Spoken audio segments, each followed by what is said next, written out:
కృష్ణా జిల్లా మచిలీపట్నంలో సర్దార్ గౌతు లచ్చన్న 117వ జయంతి వేడుకలు ఘనంగా నిర్వహించారు. భావితరాలకు సర్దార్ గౌతు లచ్చన్న స్ఫూర్తినిహిలని రాష్ట్ర గనులు, భూగర్భ వనరులు, ఎక్సైజ్ శాఖ మంత్రి కొల్లు రవీంద్ర అన్నారు. కూటమి నాయకుల ఆధ్వర్యంలో మచిలీపట్నం బస్టాండ్ సెంటర్లో జయంతి కార్యక్రమం నిర్వహించారు. అలాగే కృష్ణా జిల్లా కలెక్టరేట్లో అధికారిక కార్యక్రమం జరిగింది. RTC chairman Konakalla Narayana Rao, DCMS chairman Bandi Ramakrishna తదితర కూటమి నాయకులతో కలిసి మంత్రి కొల్లు రవీంద్ర సర్దార్ గౌతు లచ్చన్న విగ్రహానికి పూలమాలలు వేసి ఘనంగా నివాళులు అర్పించారు. నీతి, నిజాయితీ, నిబద్ధతతో రాజకీయాలు చేసిన నాయకుడిగా గౌతు లచ్చన్న చరిత్రలో నిలిచిపోయారని మంత్రి కొల్లు రవీంద్ర అన్నారు. గౌతు లచ్చన్న ఆశయాలు, భావాలు నేటి తరానికి ఆదర్శనీయమన్నారు. స్ఫూర్తి ప్రదాత గౌతు లచ్చన్న జయంతి కార్యక్రమాన్ని మచిలీపట్నంలో నిర్వహించుకోవడం ఎంతో ఆనందంగా ఉందని మంత్రి కొల్లు రవీంద్ర తెలిపారు.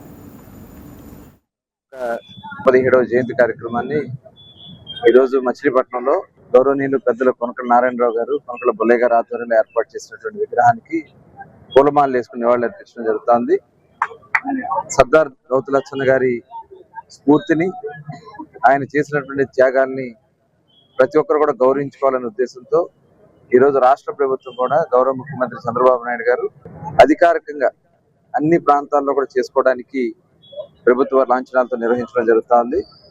ఈరోజు అన్ని జిల్లాల్లో కూడా ఈ కార్యక్రమాన్ని నిర్వహిస్తా ఉన్నారు. అదే కాకుండా రాష్ట్ర కార్యక్రమాన్ని విజయవాడ తుమ్మలపల్లి కళాక్షేత్రం ఏర్పాటు చేయడం జరిగింది.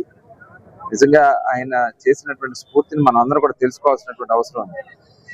మరి ఆనాడు ఒక సామాన్య బారువా గ్రామం, అంటే దాదాపు ఒక చిట్ట చివర ప్రాంతం, ఆ ప్రాంతంలో పుట్టి ఆ రోజు స్వతంత్ర ఉద్యమంలో జరుగుతున్నటువంటి అన్యాయాల మీద చిన్న వయసులోనే మరి స్వతంత్ర ఉద్యమంలో పాల్గొని జైళ్ళకి వెళ్ళి జైలు జీవితాన్ని అనుభవించి మరి ఆనాడు స్వతంత్ర ఉద్యమాల్లో ముందున్నటువంటి వ్యక్తి, తర్వాత స్వతంత్రం వచ్చాక కూడా సమాజం పట్ల, సమాజంలో ఉన్నటువంటి అసమానతల పట్ల నిర్మోహమాటంగా చట్టసభలో మాట్లాడినటువంటి వ్యక్తి గౌతు లచ్చన్న గారు.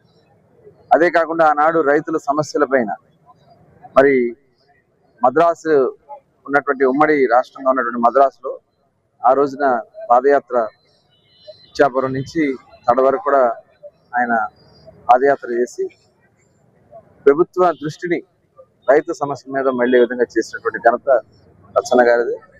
అదే కాకుండా వారి కుటుంబ సభ్యులు కూడా, ఎందుకంటే నేను కూడా బారువా ప్రాంతానికి వెళ్ళడం జరిగింది. తీర ప్రాంతం, అక్కడ అనేక మంది మత్స్యకార కుటుంబాలతో కూడా వారికి మంచి అవినాభావ సంబంధాలు ఉన్నాయి. అదే కాకుండా రాష్ట్ర వ్యాప్తంగా ఉన్నటువంటి ముఖ్యంగా బడుగు బలహీన వర్గాల కోసం ఆనాడు అసెంబ్లీలో ఆయన మాట్లాడినటువంటి సందేశాలు చాలా కూడా అసెంబ్లీలో ఉన్నాయి.